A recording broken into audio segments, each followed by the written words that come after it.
1980, a woman looked into a camera and pretended to sleep with her own son. That woman was Kay Parker.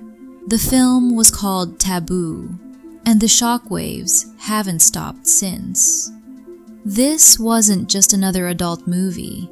It was the adult movie.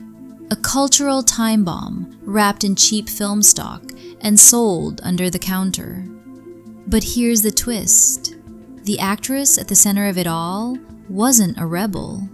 She was quiet, poised, spiritual. This is the story of Kay Parker, the unlikely queen of controversy, and how one film destroyed, redefined, and ultimately enlightened her. Taboo wasn't just a title, it was a provocation. Released in 1980, it dared to break one of society's deepest, most sacred boundaries, a mother-son relationship. It was marketed as shock porn, but it played like a Greek tragedy. Dark, intimate, emotional, and at its center, a woman who didn't belong in adult cinema at all. Kay Parker wasn't fresh off a modeling gig. She wasn't 19 and naive. She was mature, articulate, commanding. And that made the film even more unsettling, because what she brought to it was truth. Not the truth of the plot, but the truth of emotion. Audiences didn't just watch it, they felt it. And that's what made Taboo a blockbuster in the underground, not because of what it showed, but because of how real Kay made it feel.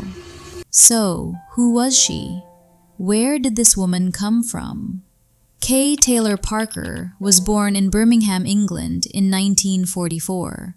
Raised with traditional British values, polite, restrained.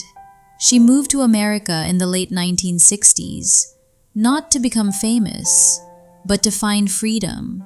And freedom has its price. By her mid-30s, she found herself in Los Angeles, broke.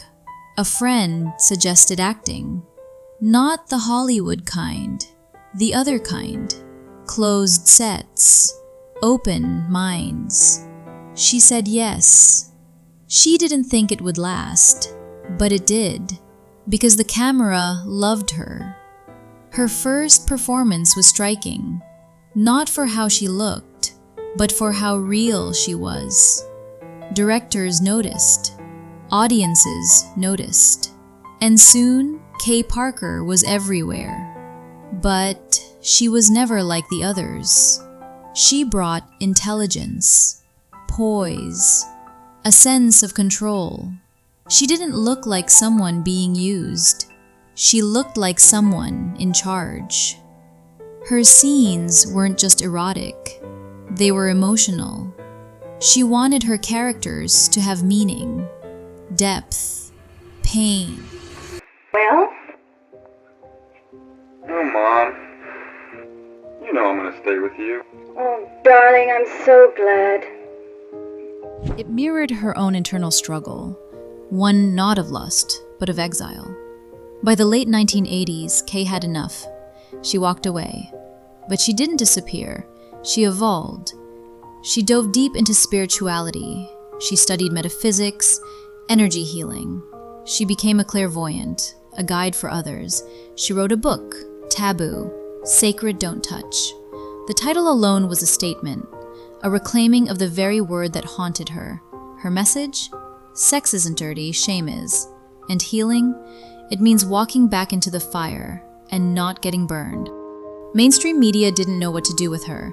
She wasn't a victim, she wasn't a cautionary tale, and she wasn't hiding. She appeared on talk shows, radio interviews, and when asked if she regretted her career, she simply said, "No, it was my path." Critics didn't know where to place her. Some dismissed her as delusional. Others called her brave. But Kay? She didn't care. She was too busy helping people make peace with themselves. Then came the internet, In the 2000s, clips of Taboo resurfaced. Reddit threads exploded. YouTubers started calling her the original MILF. Some mocked her.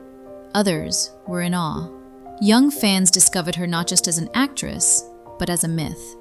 A woman who went too far and came back whole. She started her own YouTube channel, did spiritual readings, mentored people haunted by their own pasts, their own taboos, and she never apologized for who she was. Kay Parker passed away on October 14, 2022. She was 78 years old.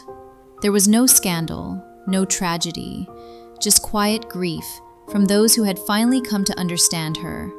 She left behind no children, no mansion in the hills, but she left behind something far more rare: clarity. She showed us that sexuality isn't sin, that taboo isn't evil, and that the most radical thing a woman can do is own her story. Kay Parker didn't fit the mold, so she broke it. She made America uncomfortable. Then she made it reflect. And finally, she made it heal. This is Retrovidia, where we dig up the stories you were never supposed to hear. Like, subscribe. And if you've ever been judged for who you are, this story was for you.